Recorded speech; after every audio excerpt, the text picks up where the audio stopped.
That's always the second night of Passover, and more information to come on both of those. Okay, very good. Well, we want to continue our study of Zechariah. And we are in the second chapter of Zechariah, right? Well, we're going fast. It only took 3 weeks to get through chapter 1. All right.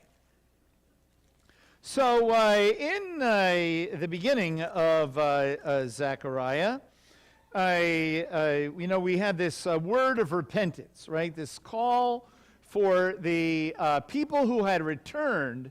And remember that we made a big deal out of this, that the people had returned to the land, but here he says, return to the Lord. And how important that was, that it's the same message. The important part of that for us really is that from their point of view, remember that we always have to remember that this is all taking place and being written after the Babylonian captivity, okay? After the captivity. I know some of you are saying, I know that, Howard, I know that. But I know that for many of us, we have a hard time with the timeline of what's going on in the Tanakh. People ask me, did this take place like before David, after David, or, things like that? So we have to recognize this is after everything that you read about in 1st and 2nd Kings. And really all the way to the very end of 1st and 2nd Chronicles. After all the other prophets except for Haggai and Malachi. This is like the last part of the last group of books written before you come to the end of the Tanakh chronologically. Around the same time as Ezra and Nehemiah, right? And the return, the rebuilding of the temple, the second temple, right? And all the issues surrounding the rebuilding of the walls of Jerusalem. We always want to remember that when these people returned, Jerusalem did not look the same. It was pillaged. It was destroyed. There were other people living there. That it was a very difficult endeavor for them to live there. They were discouraged. They wondered, is God finished with us? Remember that before the captivity, one of the great misunderstandings was that Jerusalem could never be violated. Jerusalem could never be violated. Israel could never be violated. Israel, the Jewish people, are the chosen people. His word is true, and nothing could ever happen to us because we're here in the land. And the prophets were often, put down because it seemed like they weren't like believing that or something. And so after they had to leave, this was a crisis for a spiritual crisis for these people. Much like today, sometimes we hear, we are children of God, we belong to the Lord, God doesn't want us ill. God will not let bad things happen to you, and if bad things happen to you, that's because of the devil, or you're not believing enough, or you're not trusting enough. All those kinds of things. And then something happens. And then we say, well, is this real? Is the good news real? It's not. And so, I'm leaving I'm not believing this because the promises of God are not true. And then there's a crisis of faith. And the crisis of faith often comes because we've been taught poorly about who God is. And we end up with unrealistic expectations of what God says he would do. You know, it is amazing because, you know, one time, sometimes we get people who are on the broken end of that. One time, the worst example of that to me was some people had, this is a long time ago, some people came and they had a child who had a disability. And they were told that the reason their child had this disability was because there was something wrong in their life. That is like worthy of abuse. That's abuse. You know, someone once wrote a book called Toxic Faith, you know, and that's like poisonous faith, you know. And so we have to be very careful of that. But that is what these people were experiencing. It was that bad. That's why most of the people didn't come back. You ever wonder, why didn't all the people come back after the captivity? Why was it just the remnant? Because there was this crisis of belief and of faith, and this is not supposed to happen to us. Okay? So when they come back, and they have such great difficulty that you read about in Ezra and Nehemiah, by the way, that they really needed words of healing. These were not just prophetic words to encourage people. These were like words of healing that these people needed. And so the first word was, the words of the prophets are still the same. That what God desires is to return to him, and you will see he will return to you. And that doesn't necessarily mean everything's going to be fine and dandy, but what it means is that you will experience a fellowship with him, and you will know for sure that he is indeed with you, even through great difficult times. And, you know, and so that is a great word for us, that word of repentance. Because from this time to today, there has always been what's called a diaspora, right? The majority of Jewish people living outside of the land. It was from the time of the Babylonian captivity to 2024 of the common era of this day. And also, from this period of a time on, there have been empires ruling the land. And of course, that was true all the way until May 14th, 1948. But to this day, there is not real peace in the land.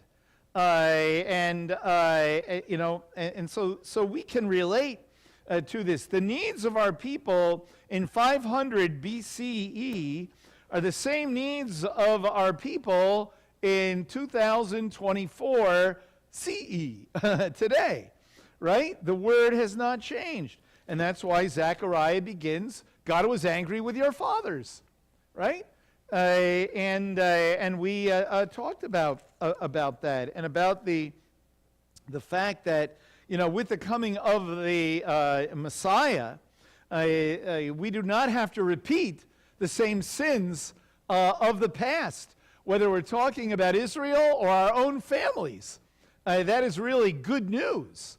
That the Messiah has come and has brought the empowerment of the indwelling Ruach HaKodesh.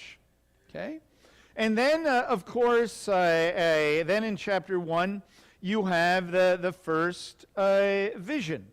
And in chapter 1, that first vision is that God would not be angry with Israel anymore. He would show compassion and grace and mercy to the land. The first word of good news that God has not abandoned his people.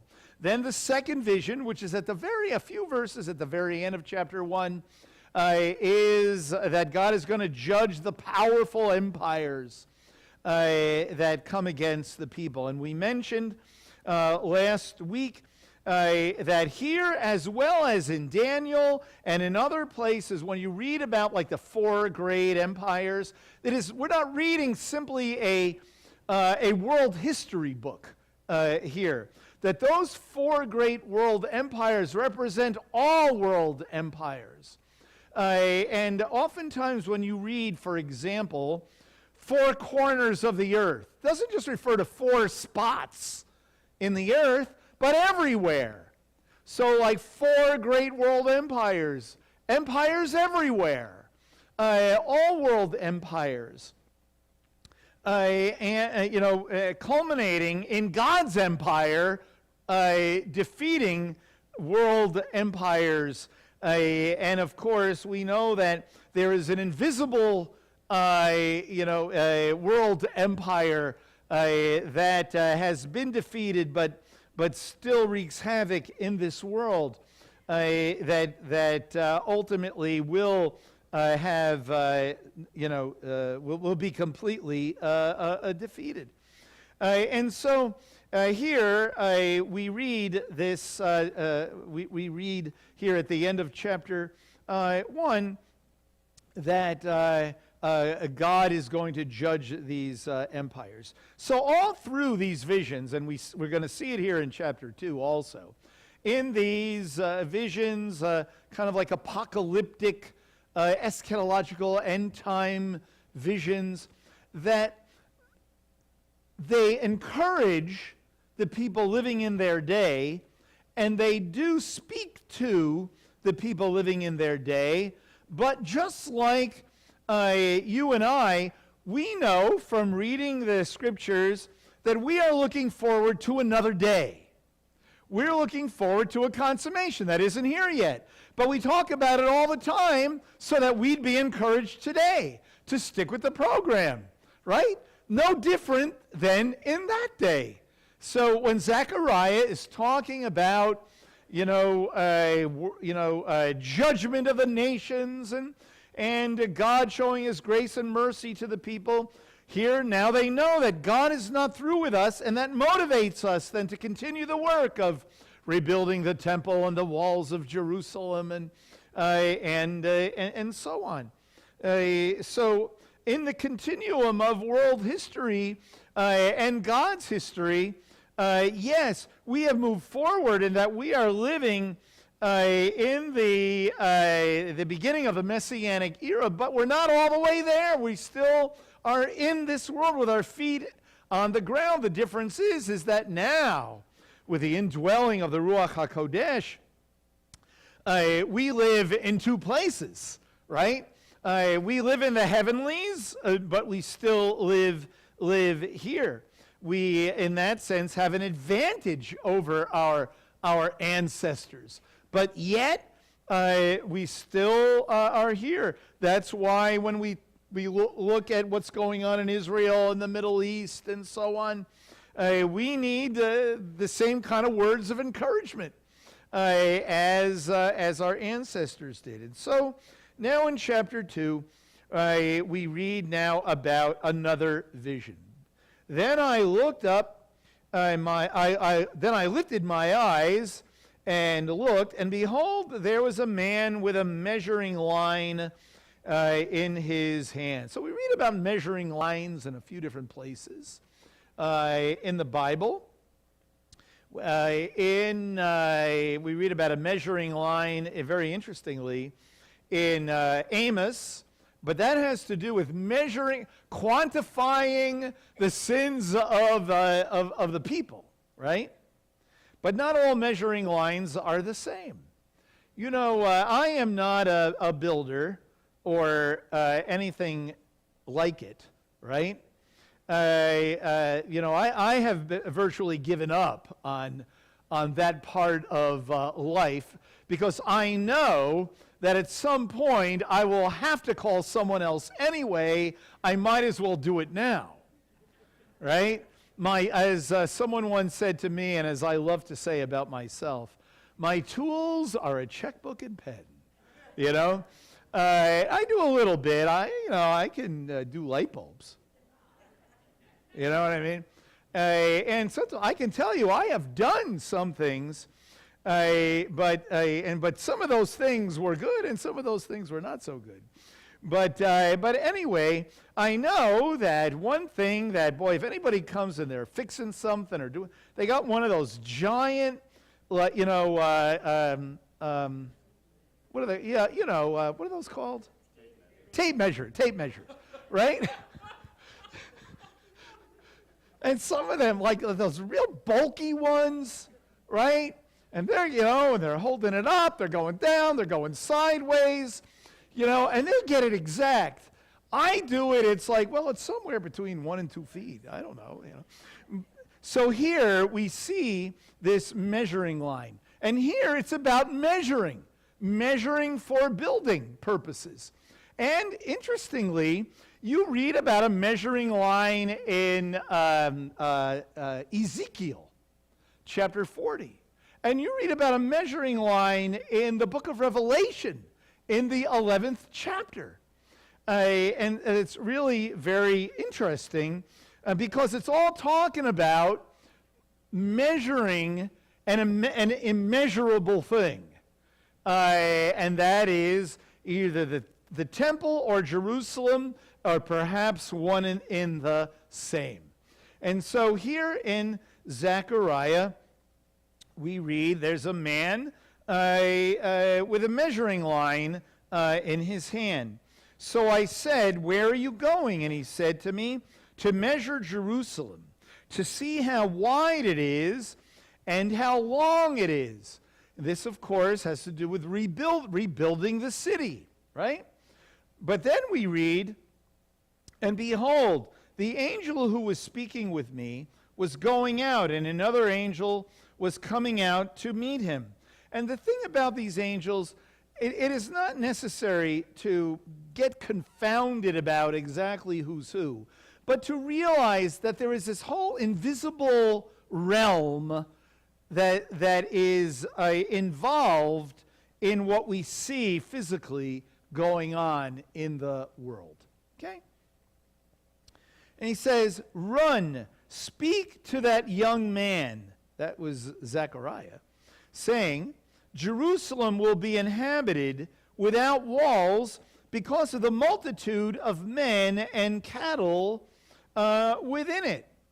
For I, declares the Lord, will be a wall of fire around her, and I will be the glory in her midst." So what we see right away is that it's too big. It's too big to really to even measure. And so, wow, not only is Jerusalem going to be rebuilt, but it is fantastic. It's fantastic. Now, it wasn't fantastic in their day, but you see, this motivated them to rebuild that temple. Haggai, if you read the prophecy there, even says that don't worry that the temple itself in your day, temporally speaking, is going to be smaller. God is going to shake the heavens and the earth, right? And this second temple represents the fact that God is not leaving you, God is not forsaking you, but it is all sort of like appetizers of what's to come, of the big meal to come, and so that's what we have. Here, and it is interesting that you do have passages, sort of sprinkled around the Bible that talk about this idea of the bigness of Jerusalem. In Isaiah 49, in verse 19, it says there, though you were ruined, in fact, it says, speaks of the land, though you were ruined, now you will be too small for your people. In other words, the city will be too small for all of the people. And then in Jeremiah chapter 31, we read, days are coming when I will plant the house of Israel and the house of Judah with the offspring of men and animals, very similar to this passage. And then in Ezekiel 36, I will increase the number of men and animals upon you, and they will be fruitful and become numerous, and I will settle people on you as in the past, and will make you prosper more than before. And so you have this theme in the prophets, whether before the captivity or during the captivity, like in Ezekiel, or after the captivity, saying that the future is going to be greater than the past. The future is going to be bigger than the past. And so stick with the program. So stick with it. In fact, just yesterday, I was talking to someone who was having a lot of serious issues, medical issues in life. And sometimes, what can you say? There's no words of encouragement like saying it's going to get better when it may not get better. And so I said, we have to keep our eyes focused on that future day, right? That day when there will be no more diseases and we'll have new bodies, and so on and so forth. There's no assurance that it's actually going to get all better in this life. We get better internally in terms of our closeness to God and receiving comfort and coping with what is here. But that's what we bank on. And then I told her about this situation of this tragic situation of this gentleman who passed away. And I said, none of us have a guarantee for the next minute in this world. Anything can happen. And we have all seen it. We've seen it globally. We've seen it in our own congregation over its history. And maybe you've seen it in your own family or life, or have contemplated it, yourself. And so our eggs are in that basket. Yes, we live the presence of the future today, and we need to be a good testimony, and we can keep our head above the water as we walk with God. But just like what Zechariah is saying about Jerusalem, we could say about the world. The day is going to come, like when the Bible talks about turning swords into plowshares and spears into pruning hooks, and they won't even know what war is. I mean, dwell on it. It's not just like for a song or something. You know what I mean? Like a greeting card or, wow, that's really going to happen. You know? And that allows us to be able to move forward. Life is not simply random, and our trust is not in any world leaders or peace treaties or any of it, right? So that should encourage us. The hope never changes, right? And so what do we read, in a passage like Romans chapter 5 when it talks about rejoicing, in tribulation? Knowing, you got to know something. You got to know that it builds into us perseverance, character, and hope, right? It's not about the thing that happens, but when we realize that even though this has taken place, God is at work in us and in the world, right? And so even though, like, when we see what we see going on in Israel and Gaza, and all around that area. All we hear is, it's a powder keg. It is ready to explode. Okay, but you know what? It's not going to ever be the last word. It's not going to be the last word. Do you know that we can say with confidence, no matter what happens to Israel, the state of Israel, Jews will still be here, and may I suggest, in the land, just as Jews have been in the land, going all the way back, basically, to the days of Joshua. And so we can count on that promise of God, regardless of what may take place in these intervening days. Okay. So now something else that's kind of interesting here is the text. When you analyze the text itself, it's kind of interesting in verse 5 when it says, "For I, declares the Lord, will be a wall of fire around her, and I will be the glory in her midst." Now that's interesting. You read that in in Hebrew, you're going to see something a little familiar to what you read in the 3rd chapter of Exodus. Right? "How shall I know that you have sent me? You tell them," in most translations, "I am who I am." But really it's Asher, I will be who I will be. And this is written in that same way, just with an object, what God will be.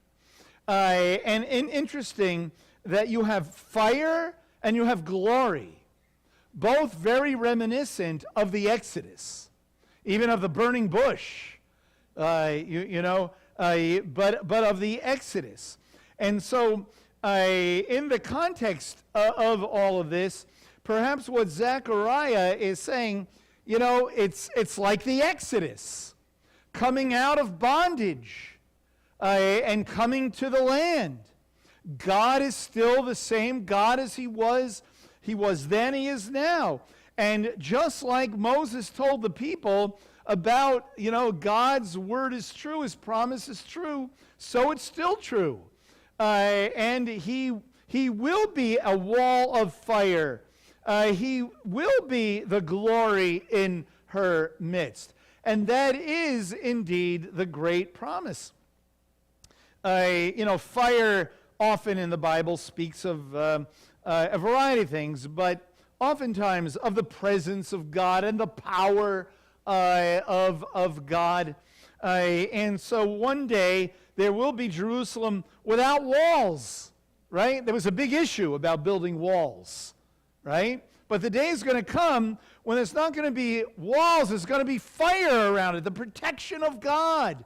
And not only that, but the glory of God will dwell in her midst, right? Now that sound, let's wait until we get to the end. There's more to say here. And then we'll point to something else in the Brit Chadashah.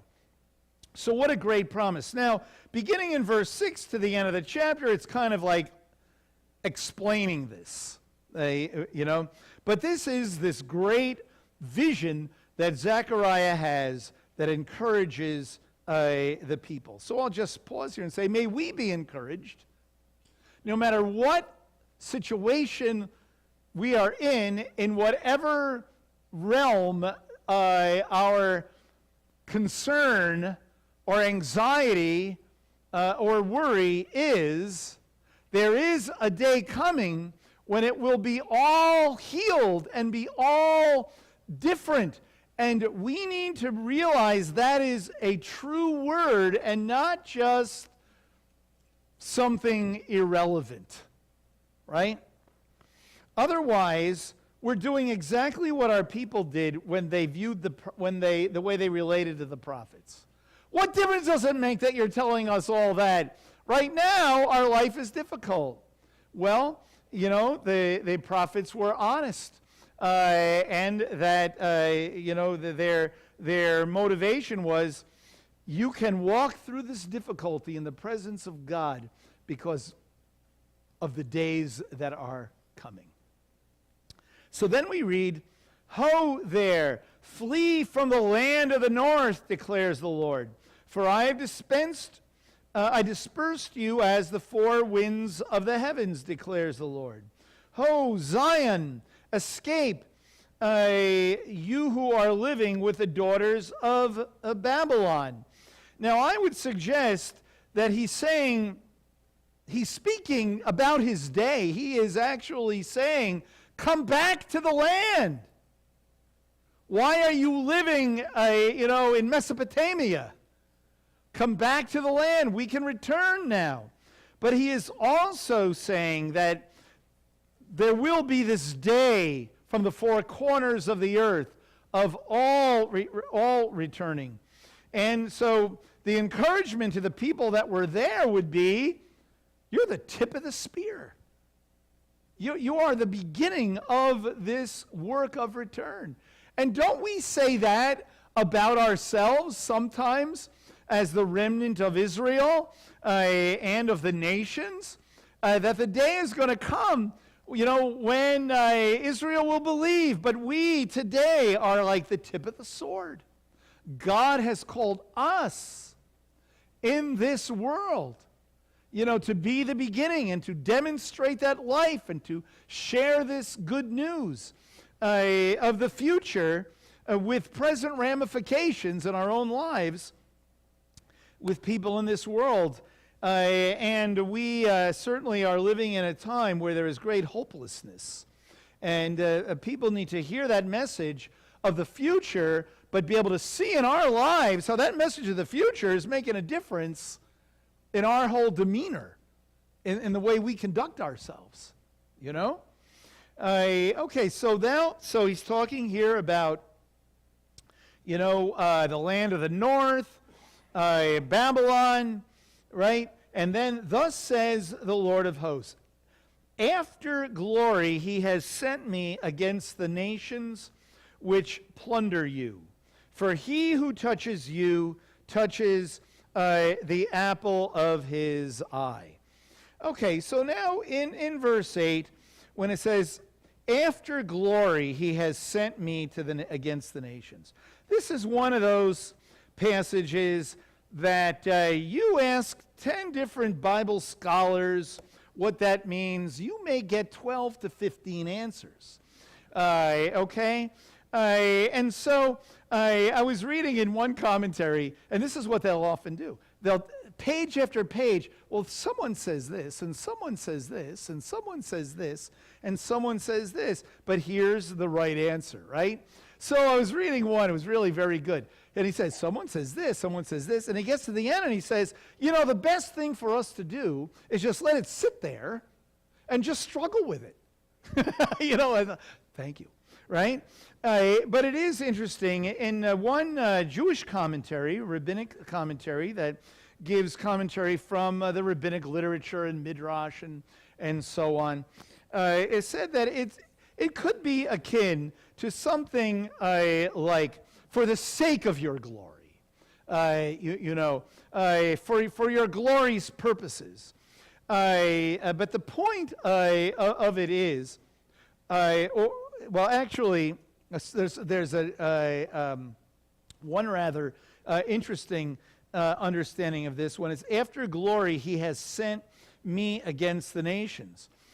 Some translations have me, and again, it's just English, just the product of someone's trying to figure it out.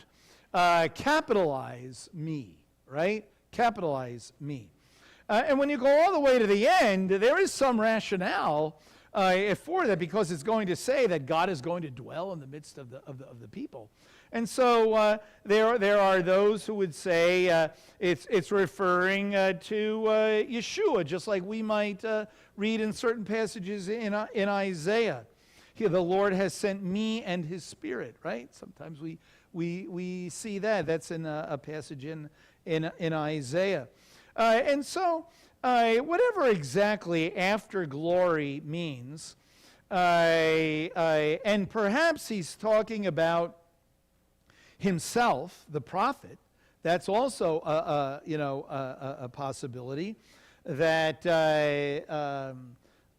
he's saying, like validating that he has sent me, and after glory has something to do with the presence of God, right? With the presence of God, right? And for judgment of the nations. A word, perhaps it's speaking of the word of judgment against the nations which plunder you, the nations that have persecuted Israel, have persecuted the Jewish people. Because at the end, the second half of the verse is the most important part of the verse for the people in that day, that basically God is going to judge the nations that plunder you, because he who touches you touches the apple of his eye, right? Touches the apple of his eye, the pupil, right?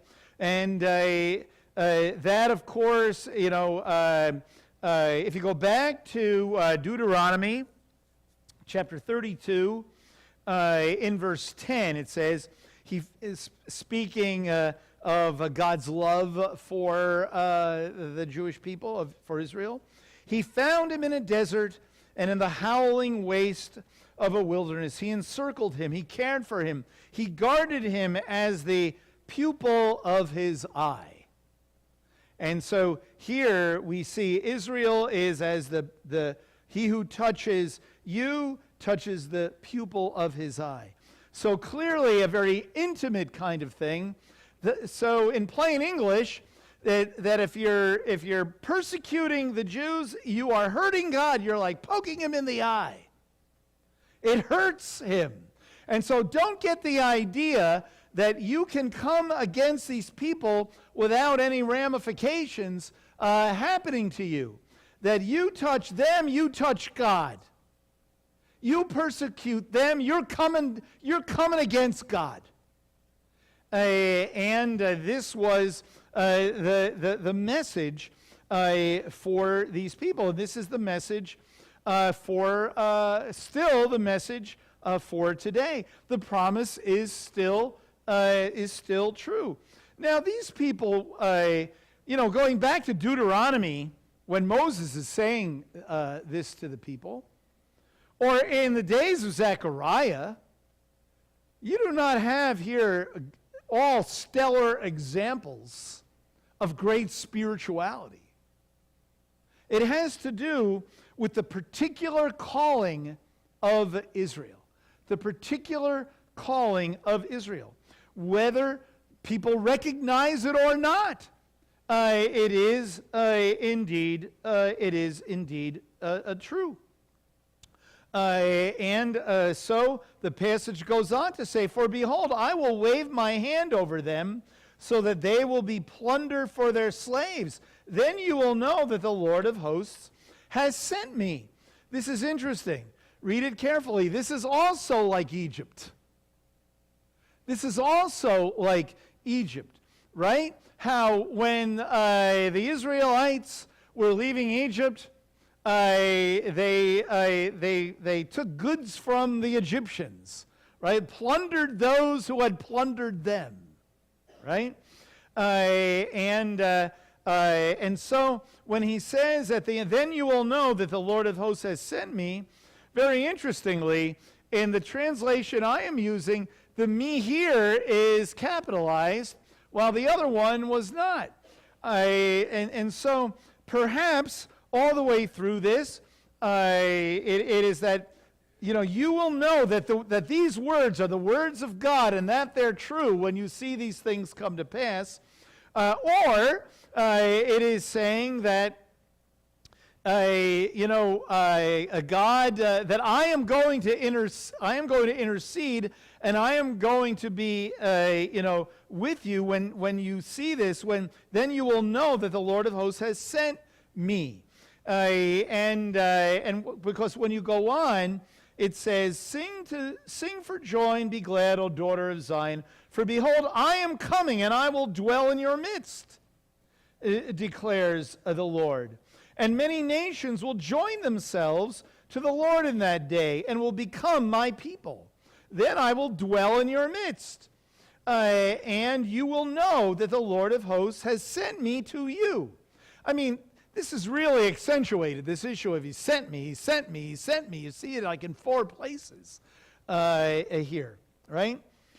So that's why, for me, it's hard to believe that this is just simply all about Zechariah, or just about that, in ages to come, you'll know that this word is true.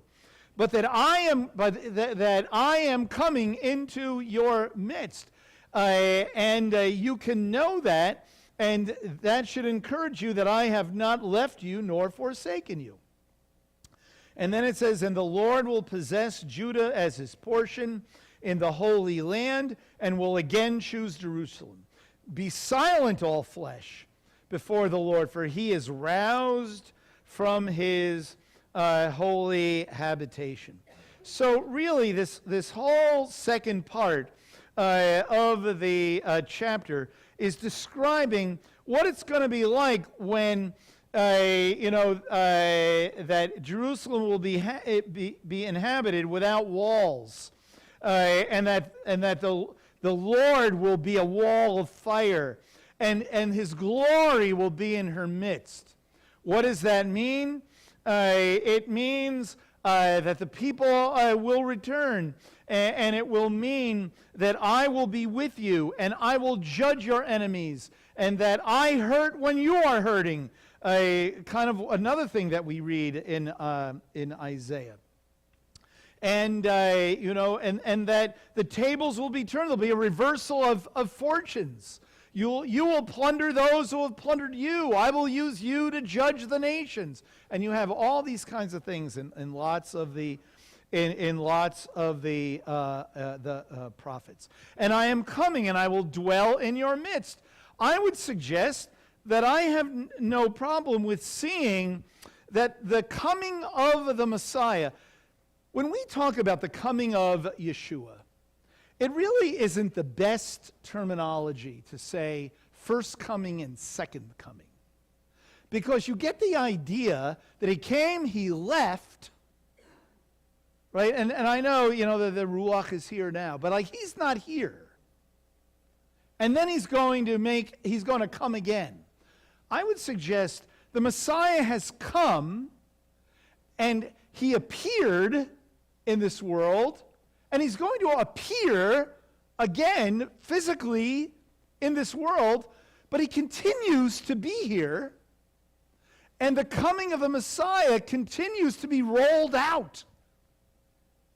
And the evidence of it is every time someone embraces Yeshua. The visible body of Messiah, so to speak, grows every time somebody comes to faith. And so Yeshua is still here. Yes, we experience his presence via the Ruach HaKodesh, via the Holy Spirit, but he dwells among us. He dwells here. He is present in our midst. It's not a feeling. It is the presence of the Messiah in our midst. That's why, we need to remember that when we're together, and it should affect our worship. It should affect our conversation. It should affect the way we conduct our lives. He dwells within us. Do you ever notice, as I have said before, when you read all the passages in the Brit Hadashah about what's going on inside of us, it is very crowded. Right? You read that the Word is inside of us. The Holy Spirit is inside of us. You read Yeshua is inside of us. Other passages say just that God is inside. Who's there? Right? It's all referring to really the coming of the Messiah and his presence, and the presence of the essence of God dwelling within us. And so the beginning of what Zechariah has begun. It's what we see in Acts chapter 2, the pouring out of the Ruach into this world. and the continuation of that in this dark world. The day will come when he will appear again, in the flesh, the second coming of what we call the second coming, or the parousia, or the appearance of the Messiah, when nations will be judged, overtly judged. Israel will believe. The Jewish people will return from the four corners of the earth. All these different things. But isn't it interesting that we read here in verse 11, many nations will join themselves to the Lord in that day. That's always a telltale sign, right? In that day, right? And will become my people. Then I will dwell in your midst, and you will know that the Lord of hosts has sent me to you. I would suggest to us that day began with Yeshua. And he dwells in our midst. And whoever embraces him from Israel and the nations becomes his people. And that is why Paul uses in Ephesians chapter 2 that great phrase, the commonwealth of Israel. This speaks about the particularity of the Jewish people and the nations, right? The international, the particularity of Israel and all the nations, okay? And so this is, you don't want to take this verse and make it say that there is no more Jew or Gentile. Now we're like this white elephant in the room. That's not what it's saying. All right? That there is still the Jewish particularity, yet nations join themselves to God, and we are one, of course, in the Messiah. And we see this today. That's why we're all the tip of the spear, according to this passage. And then, of course, it speaks again very much of the particularity of the Jewish people. The Lord will possess Judah as his portion in the Holy Land and will again choose Jerusalem. So Zechariah has this very crystal clear, and then, of course, be silent all flesh before the Lord, for he is aroused from his holy habitation. What this means, finally, is that Zechariah is saying that God is not only the God of Israel, but he's the God of the entire world, right? And so therefore, Israel, he's going to judge those nations that have come against you, but also, just like Isaiah said, and just like Micah said in particular, and just as it's alluded to in the book of Joel and Zephaniah, and elsewhere, that nations are going to come, and they're not going to come to persecute, they're going to come to join up, right? And so may we be that kind of testimony today. How does this affect us? We should get all charged up over this. And when we look at the world, we should say, the world may be falling apart, but we are a living testimony of the presence of the future. Because everything that Zechariah is saying about what's going to happen in that day, we are like a little slice of that. We're like a little foretaste of that. And so, therefore, this should say to us, wow, we want to be emissaries of Messiah Yeshua. He's dwelling in our midst. This is what God has promised. We want to share this with other people. But with both word and deed, sharing this message of Messiah Yeshua. Even if people reject it, even if people don't like it, this is good news, and people are waiting for good news. And in our own lives, may we realize, just like these people here who have been freed from Babylon, freed from other places, and can return to the Lord, because there's a great future. In a way, what Zechariah is saying, don't be afraid. So may we be able to realize that in our own lives, right? That we have been freed from bondage. May we return to the Lord. May we continue that building process. And may we not stay tethered to the gods who have held us in bondage, but to realize that now God has set us free. So may we be a voice like, Zechariah. Come and return, because the future is indeed glorious when we repent and when we are walking with him. And so with that,